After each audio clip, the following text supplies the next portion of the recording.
àṣírí ńlá kan mà ló tún tú yìí o nípa Síkírù Àyìndé Barrister. àṣírí rèé o nípa 40 years album Síkírù Àyìndé Barrister tí Onilu Barrister kan tú.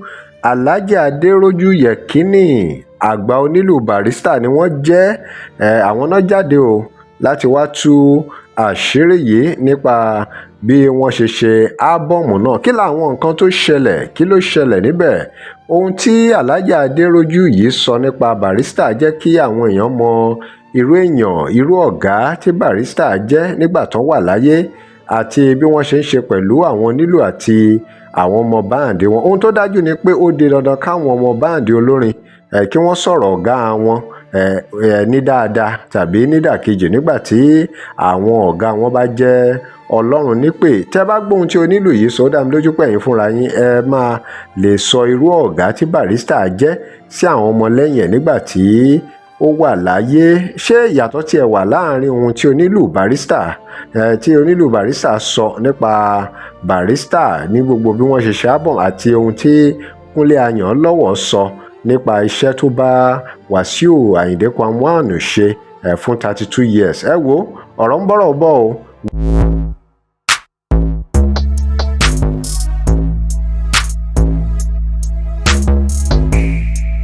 Welcome to CrossBlog X TV. Remember to like, share and follow us. Ẹ rí nǹkan tí Barrister tó yà.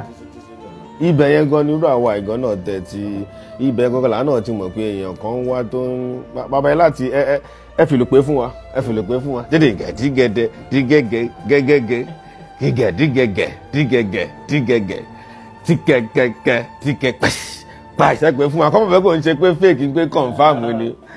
Ṣé mọ̀ pé Barrister at 40 division of labour ni. Òun náà rèé òun ni Onilu Barrister sọ yìí ẹ̀rí pé lágbára. Nǹkan tó máa ṣẹlẹ̀ ni pé division of labour òun lè pè ẹ́ pé kó lu nǹkan wọ́dún kó mọ nǹkan tó fẹ́ lù. So by the time ṣe mọ̀ wọ́n ti ń pè ẹ́ mi lọ́wọ́ súlẹ̀ kíni kan ta bírèkì báyìí nígbà tó dórí tèmi Adéròjú o ní ìlú. Kẹ́kẹ́ mi ṣe bàdí kẹ́yìn ṣe rójú kẹ́ pé ẹ̀rọ alẹ́ ẹ mọ̀ pé kò láwọn tẹ̀tẹ̀ tó lè ṣe bíi bàbá àmọ́ ẹja sáré fún yín pàfọ́mánsì díẹ̀ bí wọ́n ṣe ní parí àtúwọ̀tì nígbà yẹn tí bàbá ṣe ní Adéròjú o nílùú mi o wọ́n ní apalá tó ń kú bí òjò lọ́wọ́ Adéròjú. Àwọn àjà ní bá àṣírò ní láàrọ̀ gún káre o bàbá ní ètòrò ṣàdìdò ìwà Adéròjú lẹ́gbàdo Adéròjú o nílùú mi ó yà o. Mo wá ní orí mi lọ́kùnrin o kò ní sisi àṣàmú bàbá Adéròjú àbìdí ẹṣin bàtàkùn àbìdí ẹṣin bàtàkùn níbo ni kò dé mi sí níyìn. Bàbá ẹlù. Kò tí tán mo ní wá ní Àgbájé Lọlá Àyìndé gbọ́n mi sí máa jọ. Ẹni tí ò gbọ́n mi sí máa jọ lọ́mọ bí gbọ́n mi sí máa jọ. Ṣe bẹ́ẹ̀ kó yá ṣe bẹ́ẹ̀ mo ti ṣe bẹ́ẹ̀ ṣe bẹ́ẹ̀. Ẹ jẹ́ kí bàbá pè fún wa gangan kọ̀ǹfàmù pé kiri.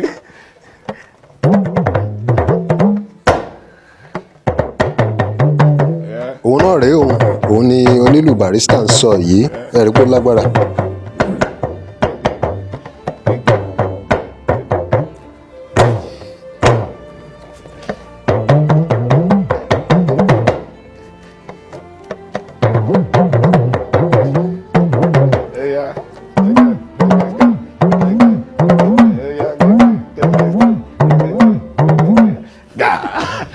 Òun láti pè fún yíyẹn jẹ́ kó jẹ́ wọ́n ṣe ń ṣe. Drop your comment. Remember to like, share and follow us. Thanks for watching.